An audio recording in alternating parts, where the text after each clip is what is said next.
நம்ம எல்லாருக்குமே வந்து பார்த்தீங்கன்னா எக்ஸலில் ஃபார்மேட் பெயிண்ட்டுங்கிற ஒரு ஆப்ஷன் இருக்குது. அதோட யூசேஜ் என்னங்கிறது நமக்கு தெரியும்.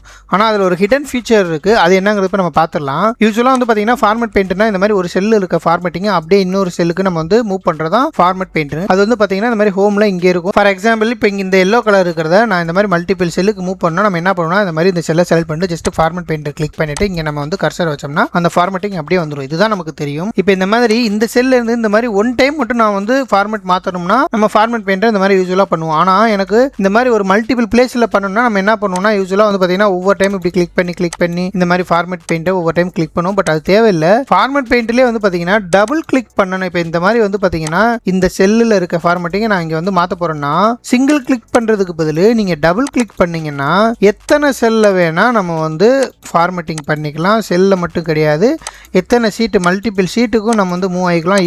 எப்போ நம்ம வந்து மேனுவலாக போயிட்டு மறுபடியும் இதை கிளிக் பண்ணுறோமோ அது வரைக்கும் அந்த ஃபார்மேட் பெயிண்டர் எனேபிளாக இருக்கும். ஜஸ்ட் நீங்கள் டபுள் கிளிக் பண்ணால் போதும், அந்த ஆப்ஷன் எனேபிள் ஆயிரும்.